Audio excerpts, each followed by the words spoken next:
আসসালামু আলাইকুম। চলে আসলাম আরেকটি ভিডিও নিয়ে। আজকে আপনাদের সবাইকে দেখাবো মুরগি আমি কি স্টাইলে রান্না করি, সেটা একটু দেখবেন আপনারা সবাই। প্রথমে এখানে একটা মুরগি নিয়েছি। মুরগিটা আমি এখন কেটে 4 ভাগ করে নিয়েছি। এই অবস্থায় একটু ধুয়ে নেব ভালো করে, কারণ মুরগির মধ্যে অনেক লোড থাকে, ধুইতে হয়। তারপরে তো 4 পিস করে ধুয়ে নিয়েছি ভালো করে। এখন এগুলাকে আমি ছোট স্লাইস করে কেটে আমি আবারও ধুয়ে নিয়েছি ভালো করে। তারপরে আজকে আবার রান্না করব মুরগির সাথে ডালটা ভালো করে ধুতে হয়। মসুরের ডাল ধুয়ে একটু পানি দিয়ে ভিজিয়ে রেখেছি, এটা রান্না করব আজকে। তারপরে এই তো মুরগির মাংসে আমি একটা রেডিমিক্স মুরগির মশলা ব্যবহার করি, ওইটা নিয়ে নিয়েছি। এখন এই তো ভালো করে ধুয়ে এখানে আমি এখন মুরগির মশলাটা দিয়ে দিব প্রথমে। তারপর দিয়ে দিব আমি একটু ধনিয়ার গুঁড়া পরিমাণ মতো, একটু কম করে দিতে হবে কারণ ওই রেডিমিক্স মশলার মধ্যে থাকে। তারপরে দিয়ে দিচ্ছি পরিমাণ মতো হলুদ গুঁড়া। তারপর এখানে দিয়ে দিব পরিমাণ মতন মরিচের গুঁড়া, এটা একটু কম করে দিতে হবে কারণ যে যেরকম জাল খায় ওরকম দিবেন।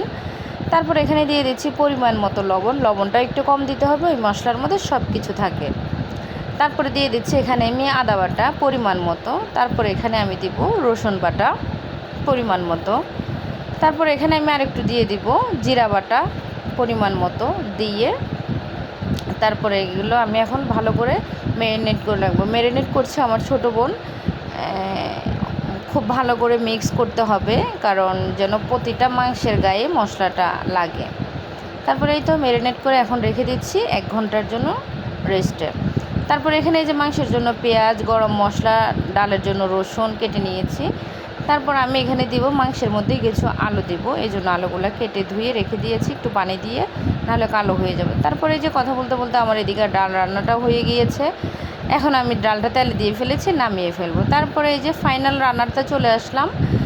মাংসের জন্য তেল গরম করে পেঁয়াজ, গরম মশলা এখানে দিয়ে একটু বেরেস্তার মতো করে নিব।